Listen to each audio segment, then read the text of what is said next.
أبدا على حبيبك خير الخلق كلهم. مالک کے حضور جب بندہ عزت سے سر جھکا دیتا ہے اللہ کی رحمتیں بندے پہ نازل ہوتی ہے. ایک روایت میں آتا ہے جب بندہ نماز کے لیے کھڑا ہوتا ہے، ابھی اس نے سجدے میں جانا ہوتا ہے، ابھی وہ قیام ہی کرتا ہے، اللہ فرماتا ہے میرے بندے کے گناہ جو ہیں اس کے بدن سے نکال کے ایک سمت کر دو، تاکہ میرا بندہ اس حالت کے اندر میرے حضور حاضر ہو کہ وہ گناہوں سے پاک اور صاف ہو. حضرت نبی رحمت صلی اللہ علیہ وآلہ وسلم فرماتے ہیں کہ پھر اس کے سارے گناہ اس کے بدن سے اتار کے ایک سمت رکھ دی جاتی ہے، اور بندہ مصلی پہ سبحان ربی العالی کے نغمے الاپتا ہے، رکوع کرتا ہے، سجدے کرتا ہے. جب سلام پھیر کے نماز ختم کر کے دعا کر کے جانے لگتا ہے تو فرشتے عرض کرتے ہیں مالک یہ جو گناہ اتار کے ایک سائیڈ پہ رکھے تھے یہ دوبارہ اس کو دے دیں. اللہ فرماتا ہے جس کی جھولی سے گناہ نکال لیے تھے دوبارہ اس کی جھولی میں نہیں ڈالیں. اللہ اکبر. اور ایک روایت کے لفظ ہیں کہ جب بندہ نماز کے لیے کھڑا ہوتا ہے اس کے کندھوں کے اوپر سارے گناہ آ جاتے ہیں اور اس کے سر پہ اوپر گناہ آ جاتے ہیں. جب رکوع میں جاتا ہے تو کندھوں والے گناہ گر جاتے ہیں، اور جب بندہ سجدے میں سر رکھتا ہے تو اللہ تعالیٰ اس کے سارے گناہوں کو ختم کر دیتا ہے اور وہ بالکل پاک ہو جاتا ہے. حضرت سلیمان فارسی ایک دن ایک درخت کے نیچے کھڑے تھے. آپ نے درخت کی شاخ کو پکڑ کے جنبش دی، حرکت دی. موسم خزاں تھا، درخت کی شاخ کے سارے زرد پتے گر گئے.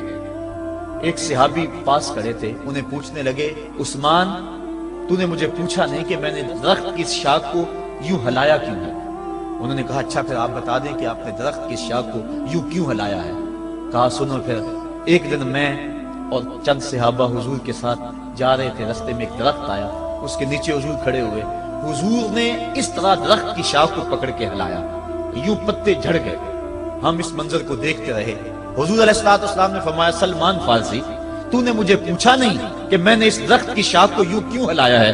تو میں نے عرض کی حضور آپ بتا دیں کہ آپ نے کیوں ہلایا ہے. فرمایا سلمان جس طرح اس درخت کی شاخ کو ہلایا گیا اور سارے پتے جھڑ گئے، جب کوئی بندہ سجدے میں سر رکھتا ہے نماز پڑھتا ہے اس کے سارے گناہ دھل جاتے ہیں اور وہ پاک اور صاف ہو جاتا ہے. ایک دن فرمایا صحابہ اگر کوئی بندہ اس کے گھر کے سامنے سے نہر گزرتی ہو اور وہ دن میں 5 مرتبہ اس نہر کے اندر غسل کرے تو بتاؤ اس کے بدن کے اوپر کوئی میل کچیل رہ جائے گا. عرض کی نہیں. فرمایا اس طرح جو 5 نمازیں پڑھتا ہے اس کے بدن کے اوپر گناہوں کا میل نہیں رہتا. فرمایا الصلاۃ معراج المومنین، نماز مومنوں کا معراج ہے. عماد الدین الصلاۃ، نماز دین کا ستون ہے. حبب الی من دنیاکم ثلاث الطیب والنساء وجعلت قرۃ عینی فی الصلاۃ، مجھے تمہاری دنیا سے صرف 3 چیزیں پسند ہیں، خوشبو، منکوحہ بیویاں اور میری آنکھوں کی ٹھنڈک نماز میں رکھی ہے. اور حضور نے یہ بھی ارشاد فرمایا من ترک الصلاۃ متعمدا فقد کفر، جس نے جان بوجھ کے نماز چھوڑی گویا اس نے کفر ہی تو کیا، یعنی کافروں والا کام کیا.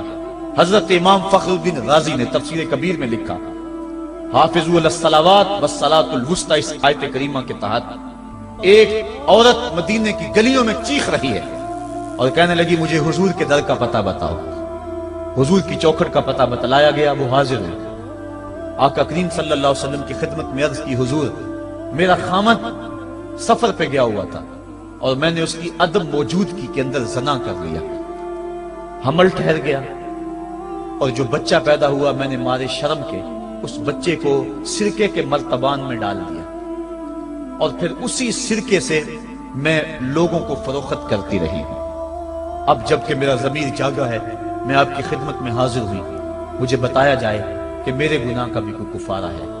حضور نے ارشاد فرمایا جو تو نے زنا کیا ہے اس کی سزا رجم ہے کیونکہ تو شادی شدہ ہے، اور جو تو نے بچے کو قتل کیا ہے قتل کی سزا قتل ہے، اور جو تو نے سرکہ بیچا ہے فقد ارتکبت کبیرہ، تو نے کبیرہ گناہ کیا ہے، اس کی سزا تو قیامت کے دن پائے گی. اس کے بعد حضور فرمایا ان تینوں گناہوں کی یہ سزا ہے، لیکن جس طرح تو گھبرائی ہوئی آئی تھی میں تو یہ سمجھا تھا شاید تیری نماز اثر قضا ہو گئی ہے. اب آپ اندازہ کریں کہ نماز کی اہمیت کیا ہے اور ہم اس باب میں کتنی سستی کرتے ہیں. کسی سے پوچھا جائے نا آؤ نماز پڑھنے چلے، وہ کہتے ہیں بس یار میرے کپڑے پلید ہیں، کپڑے میرے پاک نہیں ہیں. تیرے کپڑے کیسے پاک رہ سکتے ہیں؟ تو اللہ کے حضور جھکنا نہیں جانتا، تیرے کپڑے بھی پلید ہے، تیرا دل بھی پلید ہے، تو اس کے حضور جھک کے تو دیکھ، تن بھی ستھرا کر دے گا، تیری روح کو بھی پاکی دے دے گا، تیرے قلب کو بھی طہارت بخش دے گا۔ تو اس کے حضور آ جھک، اس کے حضور سجدوں سے اللہ کے حضور خراج پیش کر اپنی محبتوں کا۔ جب بندہ سجدے میں سر رکھتا ہے اللہ فرشتوں میں فخر کرتا ہے، میرے بندے کو دیکھو نا، بالآخر میرے حضور ہی جھکا ہے نا، کتنے گناہ کیے اس نے، کتنے جرم کیے اس نے، لیکن بالآخر میرے حضور آیا اور اپنے گناہوں کی معافی مانگتا ہے۔ فرشتوں گواہ ہو جاؤ، میں نے اپنے اس بندے کی مغفرت فرما دی۔ تو اللہ کے حضور نماز پڑھنے والا، بلکہ ایک روایت مسند امام احمد بن حنبل میں موجود ہے، حضور فرمایا جب بندہ نماز کے ارادے کے لیے اٹھتا ہے اور وضو کرنے کے لیے، جب پانی کا پہلا قطرہ چلو پہ لیتا ہے، جو ہی اس کے بدن سے وضو کا پانی چھوتا ہے اللہ اس کے گناہوں کو معاف فرما دیتا ہے۔ جس نماز کے قصد کے لیے اٹھیں اور وضو کریں اور پانی چھوتے ہی گناہ معاف ہو جائیں، اگر اس نماز کا اعلیٰ درجہ سجدہ کر دیا جائے تو پھر مالک کی کتنی رحمت نازل ہوگی۔ یہ کتنی بڑی دولت ہے، یہ کتنا بڑا سرمایہ ہے جس سے ہم لوگ محروم رہ جاتے ہیں۔ آؤ اللہ کی رحمتیں سجدے میں ڈھونڈے، سجدے میں پیشانی رکھ کے جب ہم اس کی رحمت کو مانگے تو وہ مالک ہمارے اوپر رحمتیں نازل کرے گا۔ آج پوری دنیا کے اوپر مسلمانوں کے ساتھ جو حالات ہیں وہ کسی سے مخفی نہیں۔ کوئی کہتا ہے کہ معاشی طور پہ مسلمان کمزور ہیں، اس وجہ کو بھی میں تسلیم کرتا ہوں۔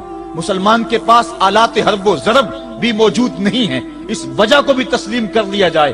سیاسی طور پہ مسلمان کمزور ہیں، اس وجہ کو بھی تسلیم کر لیا جائے۔ یہ ساری وجہیں اپنی جگہ پہ، لیکن یہ بھی تو سنو مسلمانوں کی تعداد اس وقت 1 ارب 40 کروڑ ہے۔ افرادی قوت اتنی کبھی بھی مسلمانوں کی نہیں ہوئی تھی۔ اس وقت مسلمانوں کے پاس ایٹمی طاقت موجود ہے، اتنی قوت عسکری کبھی بھی مسلمانوں کے پاس نہیں ہوئی تھی۔ 56 اسلامی ملک ہیں جن میں قیمتی معدنیات سے اور تیل کی دولت سے اور سونے کی قیمتی معدنیات سے یہ مسلمان مالا مال ہیں۔ کیا کچھ نہیں ہے جو مسلمانوں کے پاس نہ ہو، لیکن ایک دولت چھن گئی مسلمانوں کے پاس، وہ سجدے کی آبرو، وہ سجدے کی عزت، وہ پیشانی رکھ کے اس رب کو پکارنا جو سب سے اعلیٰ ہے، جو سب سے بالا ہے، جس نے موسیٰ کے فرعون کو نیل کی موجوں میں ڈبو دیا۔ کیا پوری امت مسلمہ 1 ارب 40 کروڑ انسان سجدے میں سر رکھ کے سبحان ربی الاعلیٰ کے نغمے آلاپ کے اپنے رب سے گزارش کریں اور اپنی امت کا رونا روئیں؟ کشمیر میں لٹتی ہوئی جوانیاں اور قل قدس کے اندر بہتا ہوا خون، شبرغان سے لے کر کابل و قندھار تک اور موصل سے لے کر تکریب تک مسلمان کے اوپر جو ظلم و تشدد ہو رہے ہیں، اپنے رب کے حضور اس کا دکھڑا سنائیں اور اپنے مالک کو کہیں میرے مالک ہم لٹ گئے، ہم کٹ گئے، ہم پٹ گئے۔ اسلحے بھی موجود، افرادی قوت بھی موجود، سیاسی طاقتیں بھی موجود، لیکن اس کے باوجود مسلمان دبتا چلا جا رہا ہے۔ اسی کشتی کو ہے خوف تلاطم صدحیف منہ موڑ دیے تھے جس نے بڑھتے ہوئے طوفانوں کے، جو 300 ہو کر جرأت اور وہ طاقت اور وہ عظیمت کی داستانیں رقم کرتے ہیں کہ مالک تو بھی اس دن کو یوم فرقان کہہ کے پکارتا ہے۔ آج وہ امت بیچ منج دار کے اس امت کی کشتی ہچکولے کھا رہی ہے۔ ہماری فریاد، ہمارا استغاثہ تیرے سے ہے میرے مالک، ہمارا کھویا ہوا وقار بحال کر دے اور اس امت کو اس مرتبہ کمال تک پہنچا دے جس مرتبہ کمال تک یہ امت پہلے پہنچی تھی، اور ان کا کھویا ہوا وقار بحال کر دیا جائے۔ آج بھی ہم اگر سجدوں سے اپنے رب کو منا لیں اور وہ روٹھا ہوا رب آج بھی ہماری مدد کے لیے آ جائے تو پھر کوئی قوت، کوئی طاقت ہمیں نہیں لٹاڑ سکتی۔ آئیے ہم سجدے سے اپنے مالک، اپنے خالق اور اپنے رازق کے حضور اپنی محبتوں اور اپنی الفتوں کا خراج پیش کریں۔ نماز ایک ایسی عبادت ہے جس کا حکم قرآن میں 750 مرتبہ کے قریب دیا گیا۔ اور ایک آخری بات عرض کر کے اپنے موضوع کو سمیٹنا چاہوں گا۔ میرے اور آپ کے آقا مولا حضور نبی رحمت صلی اللہ علیہ وسلم پر جب وقت آخر آیا تو آخری وصیتیں جو حضور نے اپنی زندگی میں کی وہ کیا تھی؟ 2 وصیتیں تھی حضور کی آخری، جب حضور ایام مرض میں تھے، اور آخری وصیتیں اس کے بعد حضور نے کوئی کلام نہیں کیا، وہ یہی تھا الصلاۃ الصلاۃ الصلاۃ الصلاۃ۔ لوگوں میں تمہیں نماز کی تاکید کرتا ہوں، میں نماز کی تاکید کرتا ہوں۔ اور دوسرا فرمایا جو تمہاری ملک میں تمہارے غلام اور تمہاری لونڈیاں ہیں ان کے ساتھ حسن سلوک کی تاکید کرتا ہوں۔ یہ آخری 2 باتیں تھی جو حضور نے ارشاد کی حقوق اللہ کے حوالے سے نماز اور حقوق العباد کے حوالے سے حضور نے کمزوروں کے حق ان تک پہنچانے کی تاکید امت کو دی، اور اس کے بعد پھر حضور انتقال کر گئے۔ آئیے ہم سجدوں سے اپنے رب کو راضی رکھیں۔ اللہ مجھے آپ کو توفیق عمل عطا فرمائے۔